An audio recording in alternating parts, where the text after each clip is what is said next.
Today, 12 years later, Russia is threatening to sink NATO naval ships to shoot down British aircraft if we use them to attack anyone who's fighting ISIS or other Syrian terrorists.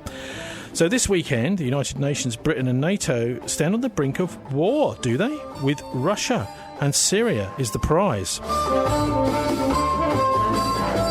The background, well, is 100 or so, or nearly 100, expulsions of Russian diplomats after the Skripal Salisbury nerve agent poisoning happened around a month ago.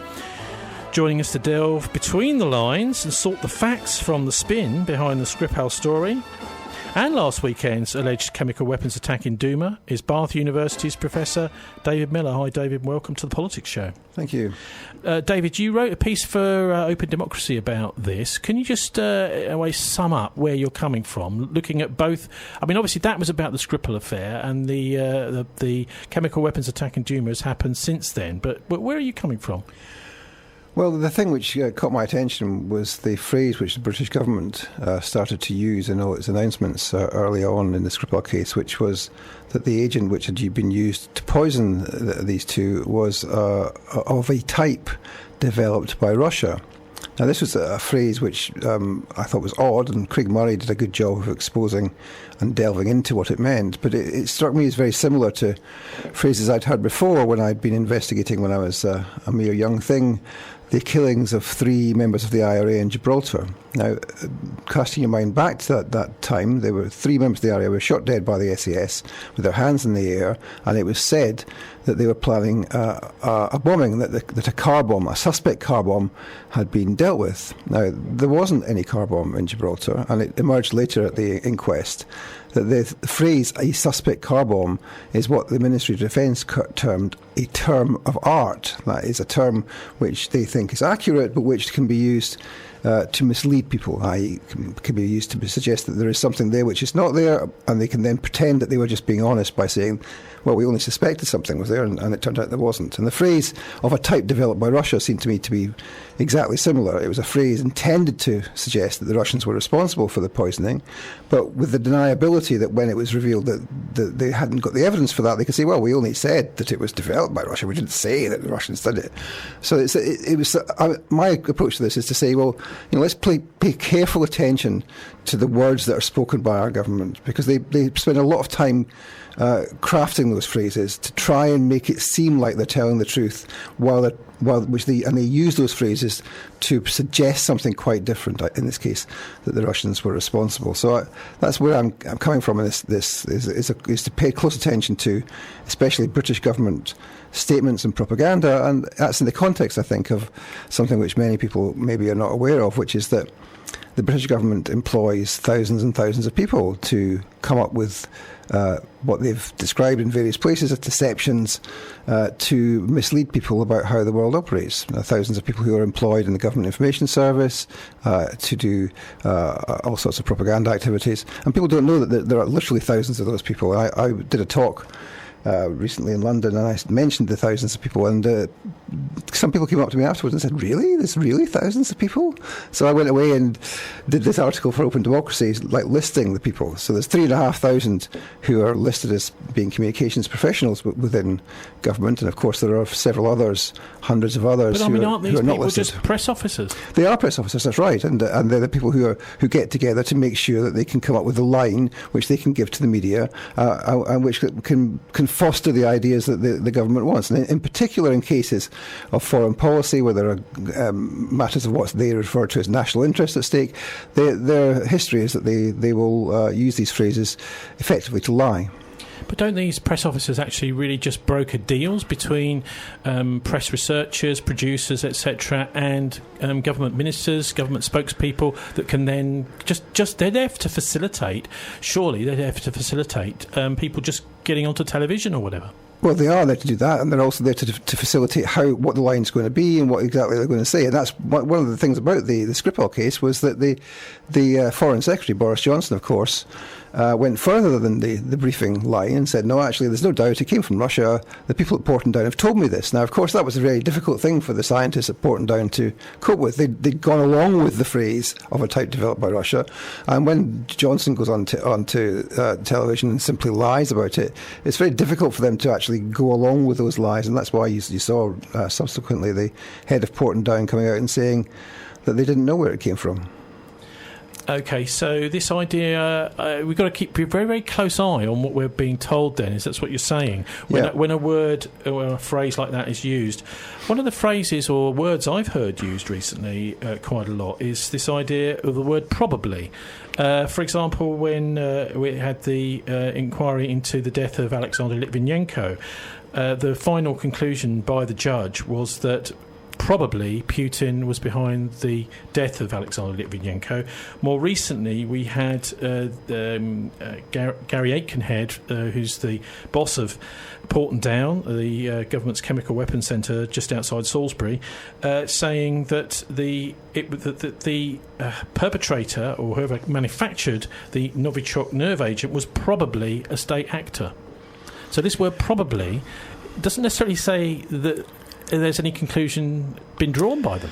That's right, and in relation to the agent that's been used in relation to gas attacks and chemical attacks or alleged chemical attacks in Syria, and with the Skripal case, they say things like an agent which is a Novichok or something similar, and the question is, we don't know how much wiggle room there is in the phrase or something similar, and they put that in there deliberately to cover themselves, and partly, it's because they're not really certain, but they can also use it as a device to mislead us deliberately.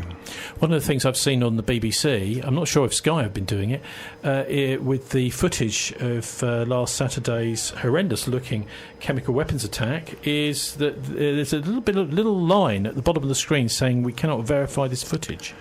Unverified, yeah. I mean, there's a tremendous amount of heat and anger about this, isn't there? Especially on the left, really, where anyone who raises questions about what might have happened, whether it's happened, who might be responsible, is seen as being the enemy of the Syrian people. Now, of course, everyone is clear that the Syrian people have gone through an appalling hardship over the last 7 years for a variety of reasons, and we should be very clear that no one is suggesting that that's not happened. Of course, it's happened, but the question for those who are raising questions is to say, well, what exactly has gone on here? Is there some doubt? When one sees these reports as being unverified, we think, well, let's have some verification. Let's have the OPCW going in there and testing, and crucially, of course, before there is precipitate military action taken on the basis of what's not certain. Because, of course, and people say this is not Iraq, it's not Libya. Well, maybe it's not Iraq or it's not Libya, but it doesn't really matter where you are in the world. The government will lie about it if they want to invade. Are there no checks and balances on the government? Don't they have to tell the truth? I mean, to a certain extent, you could say that, well, they are telling. They're not lying quite. That what they're doing is they're using words like probably to get off the hook. Yeah, they want to have the appearance of reality and the appearance of truth, and that's what you saw that when we had the Chilcot inquiry into Iraq, where you saw the successive drafts of the dossier where they redrafted it and redrafted it and redrafted it until they were able to cultivate the impression they wanted, which was there was a genuine threat from Saddam Hussein, which was not true, and that was based on the intelligence they had, but was based on in a way which was distorted, and which was there to cultivate the idea that the opposite of the truth was the case. And so I mean, in the Iraq case, of course, there's not really any doubt that they lied, but they try their best to use words in a way which can be defensible, but which, when they use them, can be suggested to mean something else. Well, Tory MP Joe Johnson was on the BBC's Question Time last night, and you mentioned a minute ago, David, the idea that there's these PR people behind the scene trying to really give a script to politicians as to what they should be saying when they get on the media. And there was a fascinating incident right towards the beginning of the programme, where Joe Johnson, he seemed to have some sort of device, maybe an iPhone or something, in his pocket, in his breast pocket, and it started speaking quite loud, to such an extent it could be quite easily picked up by his tie mic that was right next to it, and it was saying some quite interesting things. Because the great thing about television is that if it's been recorded, some bright spark somewhere will put it up on YouTube or somewhere, and then there's various people trying to interpret. Okay, so what was that voice saying? This someone did that last night, and I had a look at it today. What this device apparently was saying, because Joe Johnson does talk over it a little bit, but you can hear the voice fairly clearly say something like, "I've found something on the weapon in Syria, and it's also decided that we must tell the media."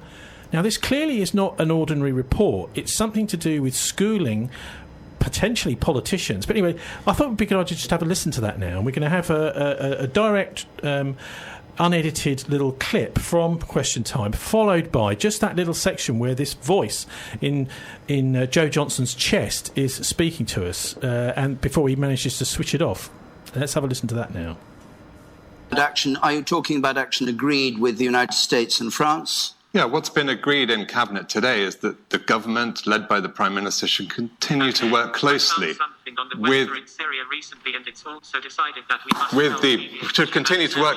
with this is technology interfering, should continue to work closely with France,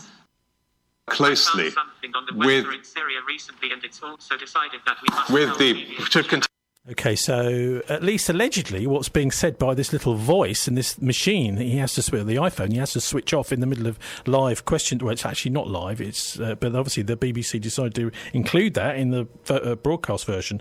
It's something along the lines of, "We found something on the weapon in Syria, and it's also been decided that we must tell the media," at which point he switches this thing off. Now, what could be going on there, David? It's a little bit... It doesn't sound like this is just an ordinary news report that's playing out, does it? It sounds a little bit like Siri, isn't it? It's like he's asked Siri on his phone, "What should we do about Syria?"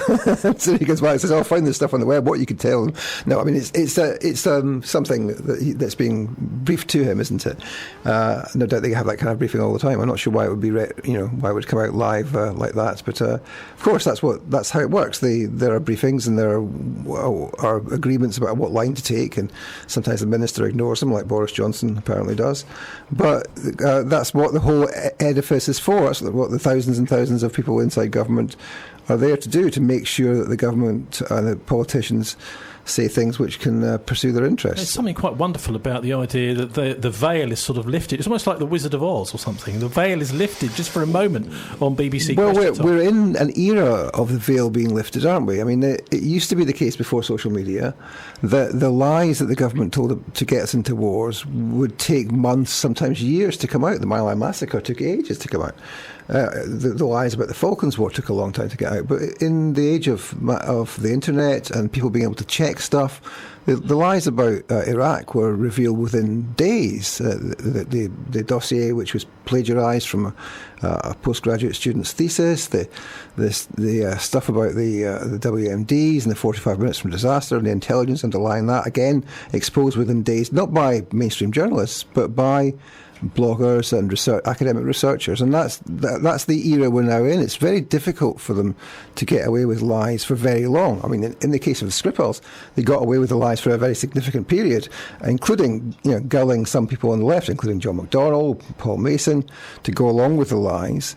But they were found out because the DSTL, the Porton Down, had to come out and make the scientific statement which undermined the whole case. Well, look, let's go back to Iraq, because it does seem to be quite a lot of parallels there. The problem is, if you look at the mainstream press that we're supposed to trust, the BBC, there were really two main people at the BBC that were telling us that the dodgy dossier was dodgy and that we shouldn't trust it. One of them was the journalist Andrew Gilligan on the Today programme. The other was the Director General Greg Dyke, both of whom were sacked as a result. So the only people who were actually rooting for us and trying to tell the truth were removed from their jobs. Well, I would be hard-pressed to admit that I thought that Andrew Gilligan and Greg Dyke were rooting for us. I mean, especially given Andrew Gilligan's subsequent record, his deeply Islamophobic coverage of Muslim issues. So, yeah, I mean, the people who tell the truth in the BBC are very telling minimal. the truth by accident? No, I think Gilligan's case, that was his brief was to dig up stuff, and the stories he had there were true and substantially true in the case of the David Kelly case. And Greg Dyke, came from a background which meant that he was less well disposed to the kind of lying which the Blair era sort of required. But let's be clear: the mainstream media are not places where you dig up truth about power anymore. If they ever were, maybe they were in the 1970s and early 80s. And if you remember back to then, there were times when the government was seriously pissed off with broadcasters, with Panorama, with World in Action. That doesn't happen anymore because the mainstream media, including the documentaries and the investigative programs, don't really investigate things properly anymore, and that's a real problem for us. But the problem is not that of the sheeple as you have at the beginning of your program. It's a problem because it allows the government to do what they want for perhaps particular periods of time. But actually, in the contemporary era, many more thousands of people than before disbelieve what the powerful say, and we're in an era where that disbelief is generalised, and in this country is leading to a surge in support for a radical left-wing Labour Party.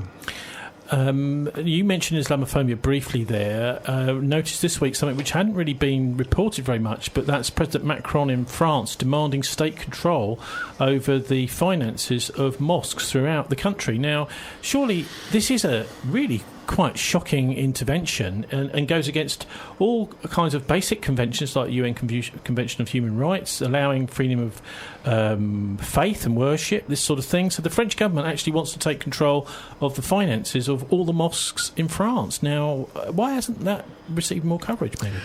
Well, we're in a period where the attack on the right of Muslims to participate in public life has grown and grown, and it's not just in France. The French, we might argue, are a bit worse than other countries, but what is happening in Britain is appalling. The ability to be active in political life while being a Muslim who opposes the British War or whatever is very, very difficult. We've had organisations who've had their bank accounts closed down, who've had their children's bank accounts closed down. We've got daily attacks in the streets against Muslims, attacks on mosques, but surely that's the banks themselves doing that, not the government. Well, these things are not just the banks doing themselves. These are, for example, in the case of the bank accounts, it was based on a database, the World-Check database run by Thompson Reuters, who are now paying out millions of pounds in compensation to some of the people who were wronged. But the databases are of people who are terror risks, and this is data which is gathered and collected and shared by commercial organisations, yes, but also by political organisations, including states. So there's a real problem here with representing and marginalising Muslim political activists as being extremists, and that's been done because they fear the threat of a vibrant anti-war movement, which almost stopped the Iraq War happening. That's what they want to stop. So to do that, they have to present ordinary Muslims engaged in political activities in this country as extremists. Thomson Reuters, we don't often hear much mention of them, although a lot of their news is printed all over our newspapers, quite often without any mention of them. Where are they? Are they these powerful newswire organisations? Where are they coming from? I suppose I should really start by asking about where their finance comes from. The finance for Thomson Reuters, where does most of the money come from? Because that's bound to determine, as they're pretty much unregulated, what their priorities are. Well, that's a complicated question, Tony. But I think a lot of it comes from. Someone I interviewed on here a couple of years ago was saying he worked for Reuters. Was saying that actually a lot of the money for Reuters comes from the financial services industry, who pay them a vast amount of money for giving share prices right around the world, and that this sort of has a direct effect on the priorities of the people running the company. I think that's true. I mean, these media institutions people think of them as producing news that we see in the papers every day, and of course they do. But they also do other stuff, including for the financial industry, but also for the security industry, and that's what the World-Check database was about. It's about compiling data on individuals who can be said to be extremists, whether they're Muslims or environmentalists. I'm sure you're on a list somewhere, Tony. And that kind of activity is also communication activity, in a sense that it's used by other corporations and governments to check people, whether they're going to give them jobs or give money to their organisations, etc. So that's a whole edifice which is raised up upon the war on terror. So they could ruin your career. Well, they do ruin people's careers, yeah, that's right. Also, on the subject of social media, we had a fascinating hearing with Mark Zuckerberg in front of the Senate. I'm not quite sure which committee it was, Judicial Committee perhaps. But anyway, it was interesting to see his reaction. Very, very schooled. He didn't seem to be... but one of the most fascinating questions which was asked to him, I thought, was this thing of... where did you spend, which hotel did you sleep in last night? And there was someone else asked, so the same guy actually asked him, who were you messaging last week? Are you happy to tell us now? Because that's the information that you have about all of your users. So there is obviously...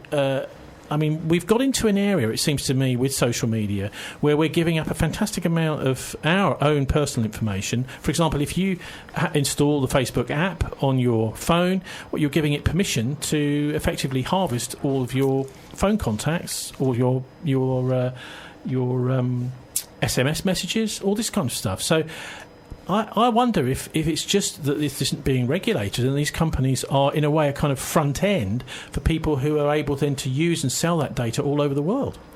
Well, the data is valuable, yes, of course, and that's what Cambridge Analytica were using, isn't it, when they downloaded 50 million Facebook users' data. I mean, it's the point of the data is to make money, and we are, the point of us using Facebook is so that the corporations can make money.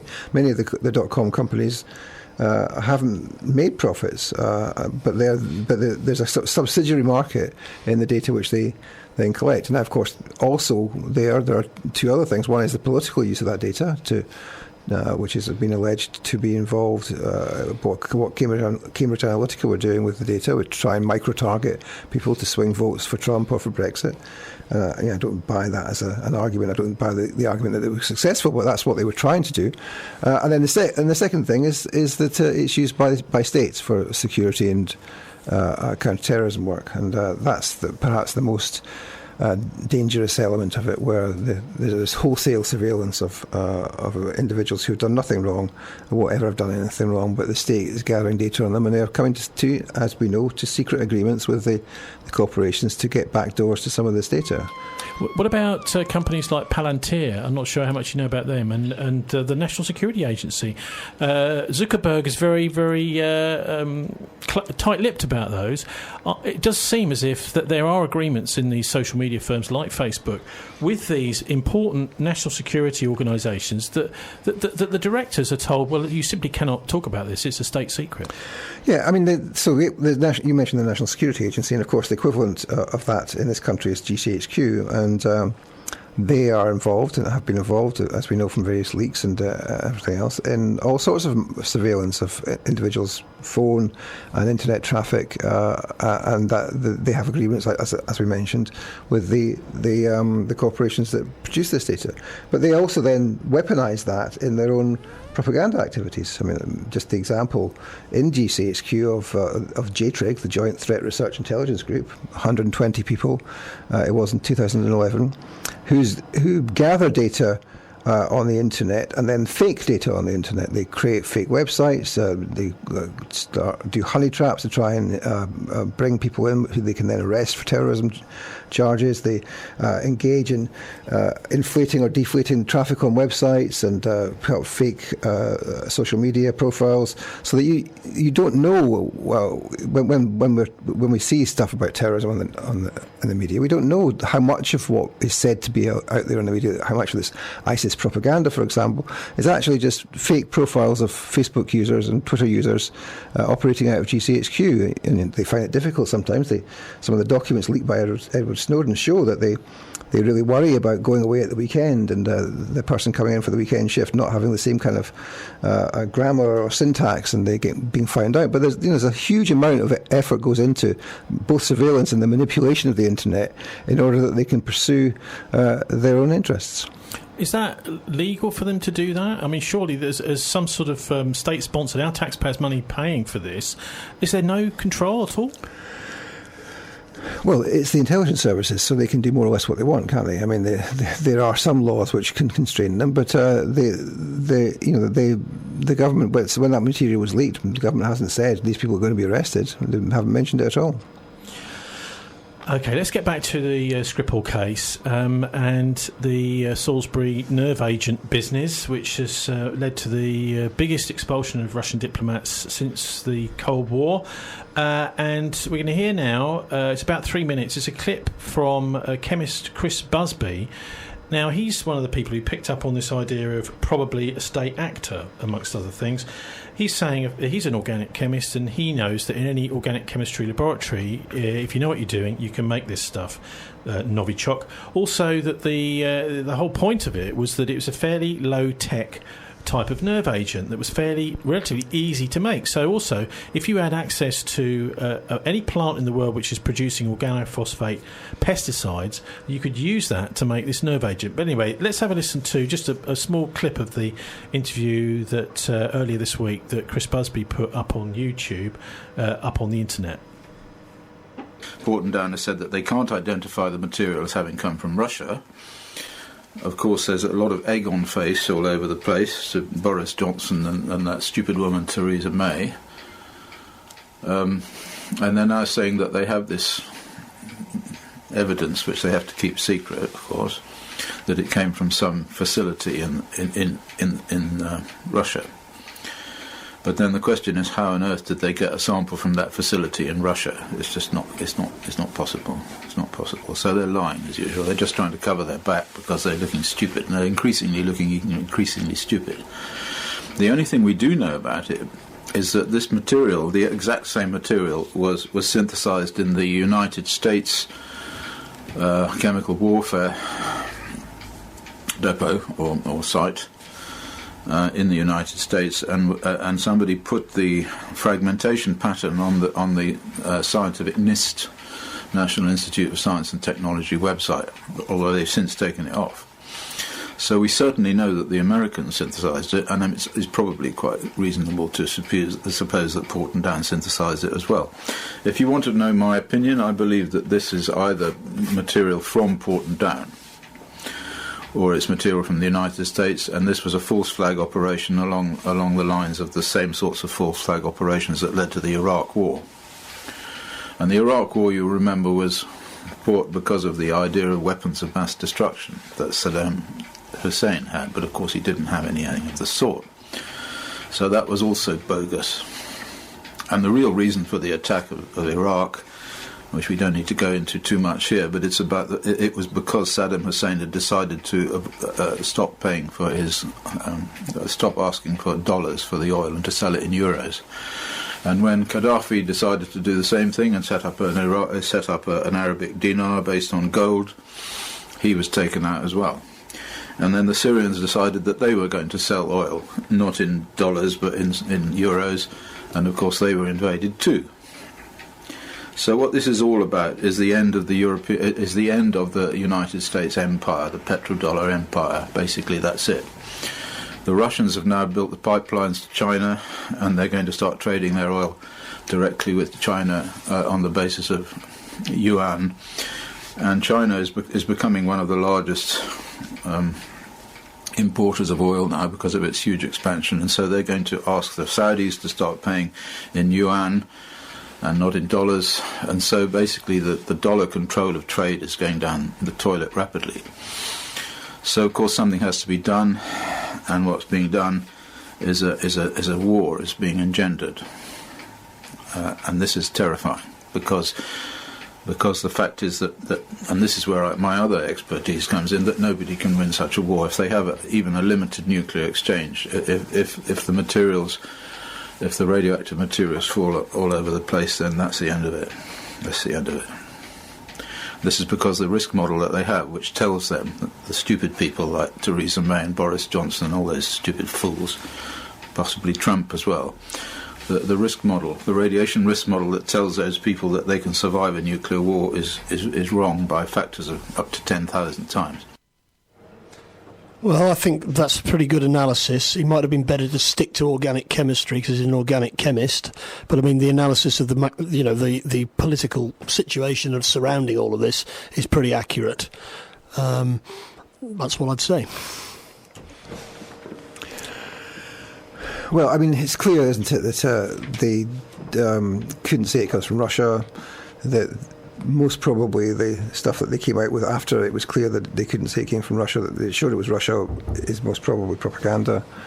And we're left not knowing what has happened in this case. Julia Skripal has issued a statement, or rather the police have issued a statement for her, which, as Craig Murray, I think, points out, doesn't read very much like a Russian person's statement, even one with very good English. And it's not at all clear what's happening in that case. It's not a straightforward case, but we don't know yet, I think, what's happened in relation to it. I mean, at the end of the day, what we need to know, if all these Russian diplomats have been expelled, is there any real evidence that Russia was behind this? Because they've denied it, and actually most of the evidence doesn't seem to stack up.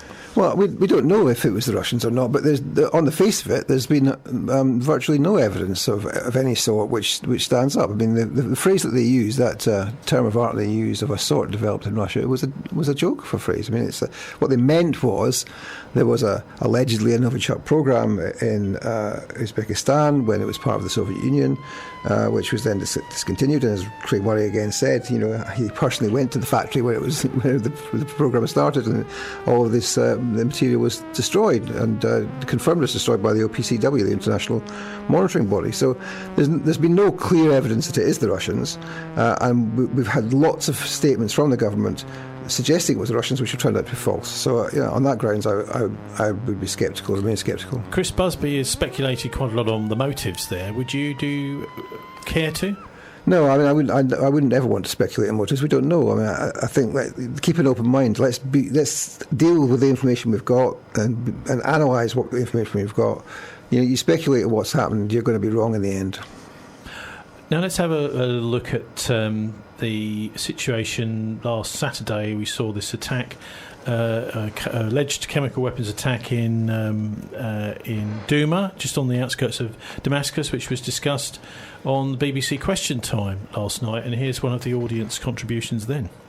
The UN has called the biggest humanitarian catastrophe right now is in Yemen. And if our government is so concerned with humanitarian catastrophe, why are we continuing to sell weapons to Saudi?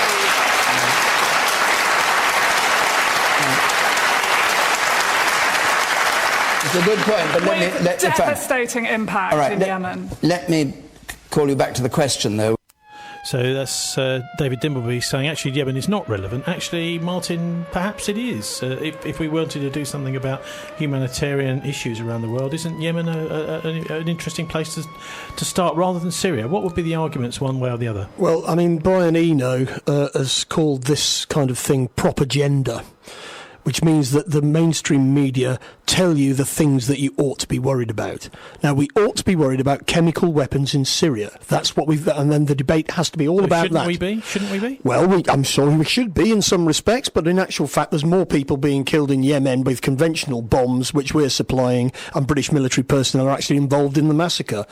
And of course, we don't see pictures from Yemen on our TV put up by the White Helmets, who are in fact a funded organisation by British taxpayers and US taxpayers. They are funded by us to be the propaganda arm of the Al-Nusra Front, which is the Al-Qaeda franchise in Syria. And of course, plenty of people in Syria are very well aware that the links between Al-Qaeda, ISIS and the Western intelligence services are intimate, because if you remember, the Russians were bombing all of the convoys that were taking oil out of Syria Syria and into Turkey, then to be sold onto the international market. And they were the ones who bombed it out of existence, because, of course, NATO hadn't done any such thing. Well, something big has changed over the last couple of weeks, and that is that 2 weeks ago we heard this from Donald Trump talking about pulling out completely from Syria. You're inclined to pull the troops out? I want to get out. I want to bring our troops back home. I want to start rebuilding our nation. We will have, as of 3 months ago, $7 trillion in the Middle East over the last 17 years. We get nothing out of it, nothing. So it's time. It's time. We were very successful against ISIS. We'll be successful against anybody militarily. But sometimes it's time to come back home. Anytime, any place, anywhere where the American troops will go. But they're talking, David, there about actually 2 weeks ago pulling out of Syria. Now everything seems to have gone 180 degrees. It does. I mean, Trump is a kind of Boris Johnson figure, isn't he? Perhaps he's worse than Boris Johnson. But he says any old crap, and then the job of the neocons and the defence establishment is to change his mind, and they seem to have changed his mind. So that's how to see it, isn't it? That the interests, as represented to him, have changed, and now they're thinking that an attack on Syria would be a good idea, which of course it wouldn't. So let's have a listen now to a completely different narrative, which we haven't really heard at all in the Western press, about what happened last Saturday in Douma on the outskirts of Syria. And this is from this character. She's called Syrian Girl. She complains about having her social media accounts taken down, but I managed to grab this. I'm not sure quite how she over-dramatises this, but it was only one video on her channel, and this was it this week. I think she sets up a new channel each week for every new video she puts out. But this is a completely different narrative that we haven't had at all about what happened last Saturday. Hi everyone, this is Syrian Girl. Syria has been attacked by the US-Israeli-French alliance. Missiles struck the T4 military base, a base that is crucial to the fight against ISIS. This comes right after a false flag chemical attack in the suburb of Douma in Ghouta, Damascus. The neocons are blaming the Syrian government for the chemical attack. But once again, there is no motive, because Assad was winning. After 7 years of war, Ghouta is almost completely liberated from Al-Qaeda-linked rebels. Thousands of civilians have evacuated the city. For years, the rebels weren't allowing them to leave, because they were using them as human shields. Most rebel groups in Ghouta surrendered, but one rebel group called the Army of Islam, which controls Douma, refused. This is because they believed that they had leverage in the form of civilian hostages that they kidnapped from a nearby pro-Assad Alawite town called Adra. The Army of Islam, one of the groups the US listed as moderate, kidnapped men, women and children. They put them in cages and paraded them around the city of Douma, saying that if Assad bombs the rebels, the hostages would die. They were literally using them as human shields. Since these civilians were from a pro-Assad Alawite town, the rebels thought that they had more value as human shields than the civilians of Douma. But the war continued, and it looked like the Army of Islam were about to surrender. But suddenly they stalled negotiations and rained hundreds of missiles down on Damascus city center. You see, some of their members didn't want to surrender. This was when the false flag chemical attack happened. It's obvious the people, the children that were killed in the gas attack were the hostages that the rebels had kidnapped. The rebels also released footage of perfectly healthy kids being drugged and hosed down. And just look at the timing. A week prior to this attack, Trump said he would pull troops out of Syria. Now he's saying he's going to attack Assad. It's the exact repeat of last year's scenario. The chemical attack that occurred in Idlib on the 4th of April in 2017 occurred almost a year to the day of this attack. And a week prior to that attack, the US said regime change was no longer the objective in Syria. And afterwards, Trump attacked Syria. Also, a day prior to the chemical attack, Israeli President Netanyahu called Trump and told him that he wasn't allowed to pull out of Syria. It's obvious who benefits. It's not the US soldiers that recently died in North Syria. This chemical attack is the excuse that Israel and the neocons need to keep the US troops in Syria indefinitely. and have a casus belli for World War III. Now, we can't verify anything that a Syrian girl is saying there, David, but my point really is that this whole scenario where a terrorist group called the Army of Islam could have been behind this attack, we just simply haven't heard anything about that. We haven't heard that there is an alternative narrative. Not in the mainstream, no. We should be cautious of such a thoroughgoing alternative narrative as that. But we do know some things about the Army of Islam, Jaish al-Islam, which is that they have in the past used chemical weapons in this war. And as she says there, that they are supported by the Americans, also incidentally supported by the British, one of the groups said by the British to be the moderate rebels, not the only group, but one of them. So we do know that they're allied with the West, that they have resources from the West, that the revelations in The Guardian in 2016 are interesting, aren't they? That the British government was paying a PR agency to provide the propaganda and press service of some aspects of the moderate opposition in Syria. So we know that there's significant amounts of money going into that operation, and it's being used presumably to influence the mainstream media's account of the conflict in Syria. So while we can't, as you say, verify what's in that account, we do know several things about what's happening there, which would lead us to doubt some aspects of the official story.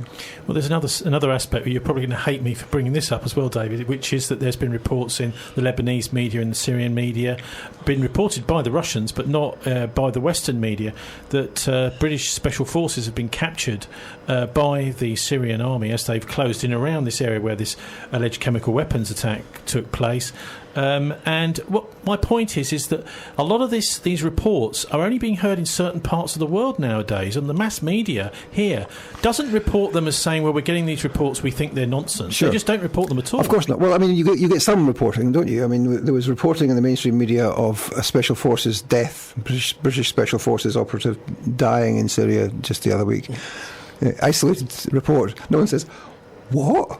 What's happening there? Now, of course, if there is covert British involvement in Syria, which of course there is, we now know there is, then there are going to be SAS people and other special forces battalions in there. And where are they going to be? Are they going to be in Assad's territory? No, they're going to be in with the resistance, as they're called. So yeah, of course, this is going to be likely, and the more we hear about this, better. But the government won't say anything about it because it's a covert operation.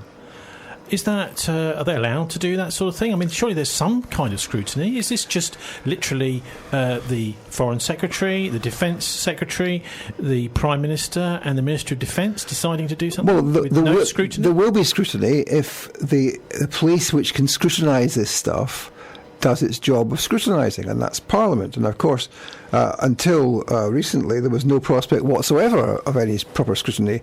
The best scrutiny you would get would be from kind of dissident Tories. But now we've got an opposition which has some signs, not many signs maybe, but some signs of being able to scrutinise things properly. And that's the question is whether they can do that. Now, if you look at the pronouncements of Emily Thornberry, the Shadow Foreign Secretary, I wouldn't hold out much prospect of any serious cross-examination of British covert operations in Syria, but there are other parts of the Labour Party which would be interested in doing that. And the only way it's going to get any proper scrutiny and held to account is if the Labour Party actually deals with this as a serious issue and goes on the front foot on it. Do you want to answer that, Martin? Well, I agree with that, basically. And I think it's still going to be difficult to get scrutiny because these people like not being scrutinised. I mean, they go out of their way to do that. And of course, coming back to the earlier point, the white helmets are funded by British taxpayers.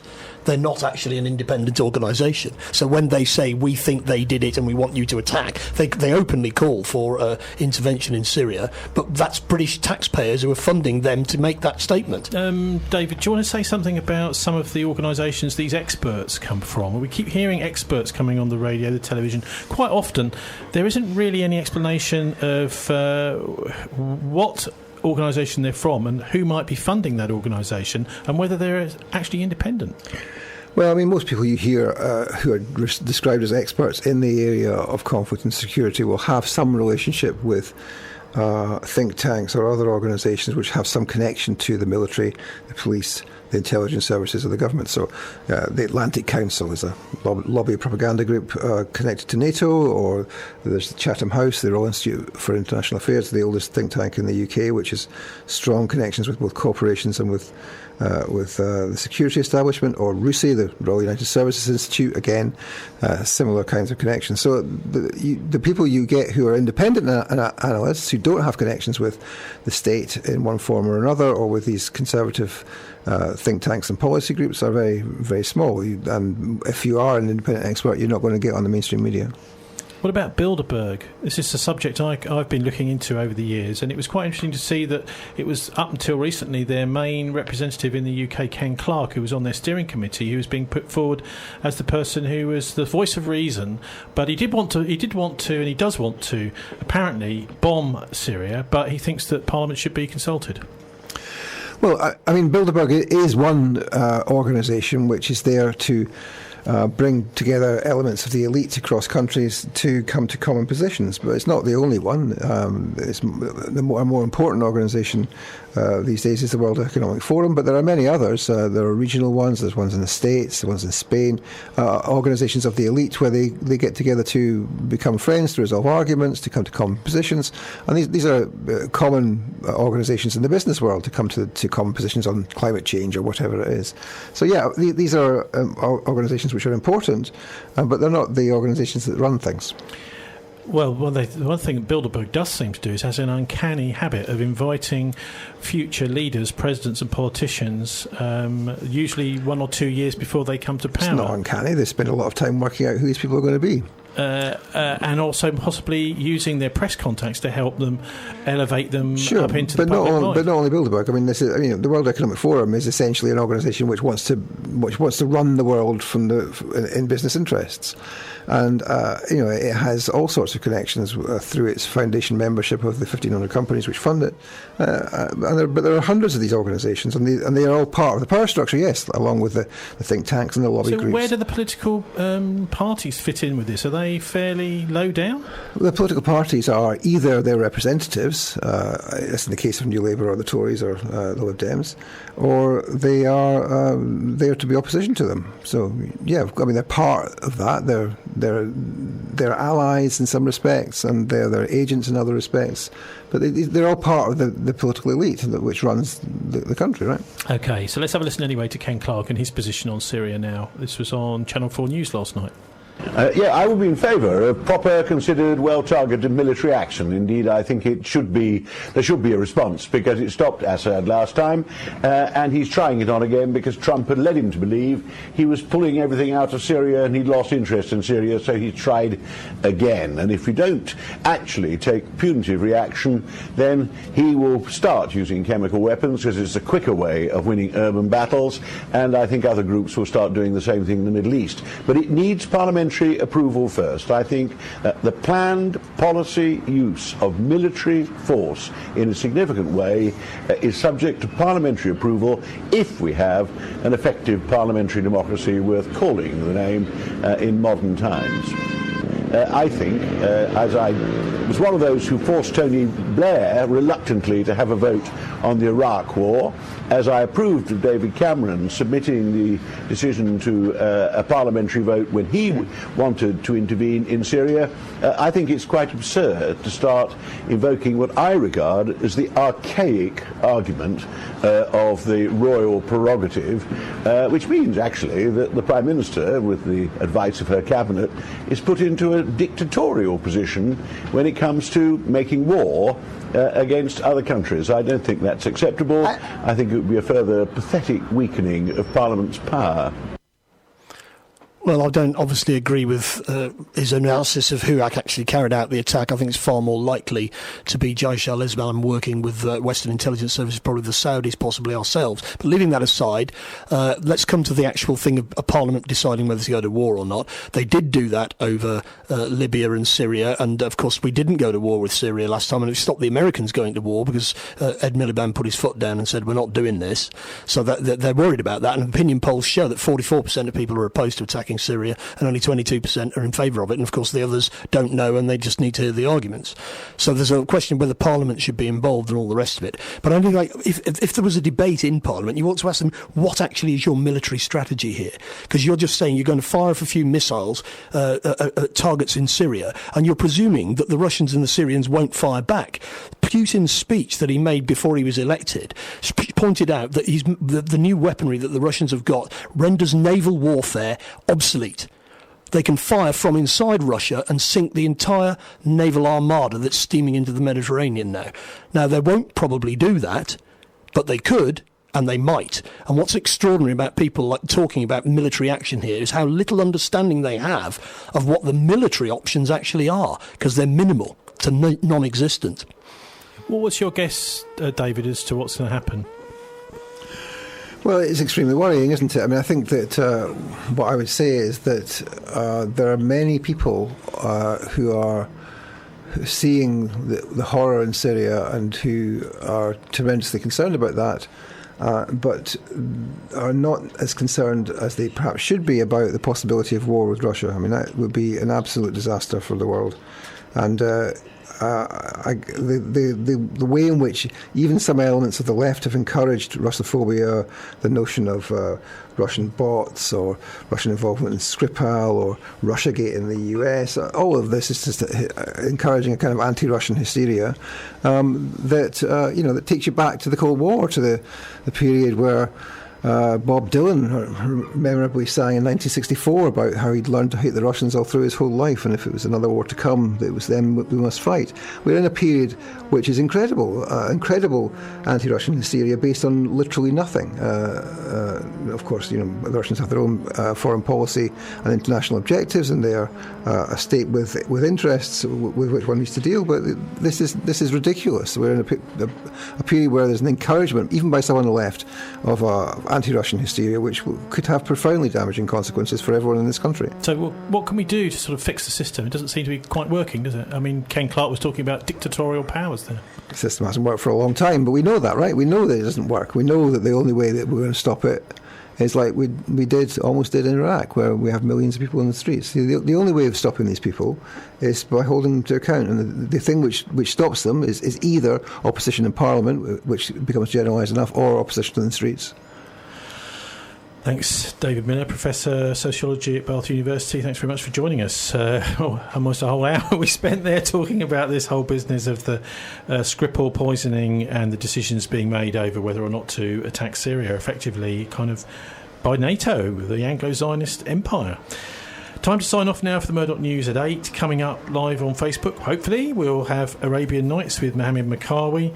Thanks to our guest in the first hour. They were Labour councillor for Avonmouth and Lawrence Weston, Donald Alexander, Lib Dem leader and councillor for Knoll, Gary Hopkins. Also thanks to old Labour Oxford economist Martin Summers. Our sister show Dialects on next Tuesday at noon, where you can hear some fascinating accounts of the Irish Holocaust. Apparently it wasn't a famine, because the British Army at gunpoint were marching shiploads of food out of Ireland in the 1840s. So you can't really describe that as a famine, can you? That's on Dialect next Tuesday, and you can catch it online now at dialectradio.co.uk. This show's story links and comment page is one word, thisweek.org.uk. You can download our MP3s, and you can listen in the car, iPlayer, or anywhere you like. Even if you're on BBC Question Time, you could probably listen to them whilst you're sitting on the panel, actually, with something in your earphones. Also, you'll find me on Twitter at Tony Gosling. Here's wishing you a relaxing and enjoyable time. And Billy Quain's Saturday edition tomorrow morning at 10. Get the Real Musical Deal Sunday evening at 7 with Danny Lopsh. Do please join us on the Politics Show at 6 o'clock next week. We're on from 6 till 8 now, not 5 till 7, 6 till 8. God bless, and don't let the banksters get you down.